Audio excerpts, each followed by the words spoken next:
is that? Do you see it? Hey! Welcome back to NDT, that is me. And it is Frightening Friday. So, in case you don't know, I'm a RuPaul fanatic.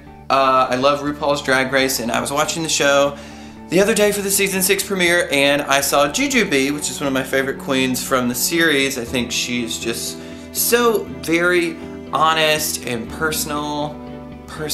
She was in a little bitty commercial about HIV. Hashtag inspired by queen. So it's not the 90s anymore. HIV is not what it used to be because treatment has progressed in a grand way. Why am I talking about HIV? Because it's a very serious thing, and recently I encountered a guy that I like who told me that he was HIV positive.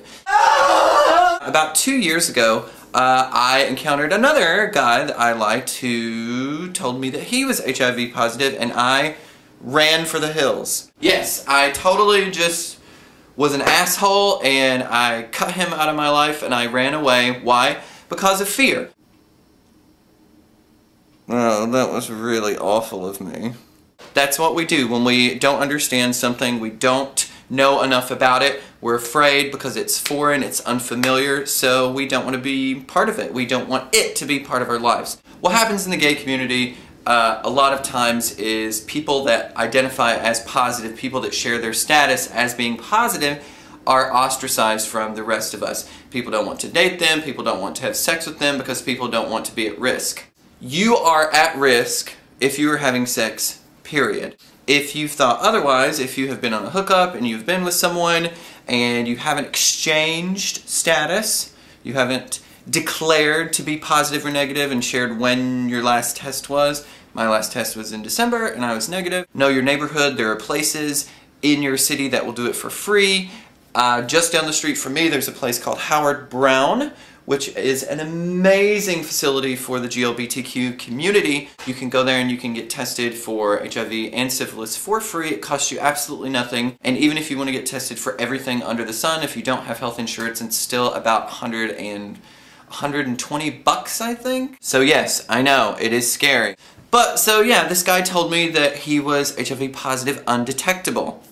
What in the hell does that mean? I still don't really know enough about it. So essentially from what I understand about being HIV positive undetectable is that there are trace amounts of the virus within the blood. So when a little vial of blood is taken from you, there are about less than 20 viruses present in that vial of blood. Please do not take me at word of mouth. Know these things for yourself. I still really like the guy. I don't know where it's going.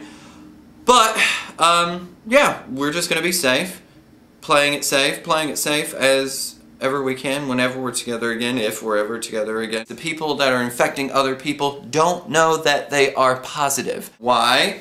Because they're too afraid to go get tested. They don't want to know the answer, or they're completely ignorant and think that they're not at risk because they just do this or this or this. I think it's a good idea to get tested about every 3 months, at least every 6 months. One of the things he talks about every time, the last 3 times we've been on a date, is his ex-boyfriend.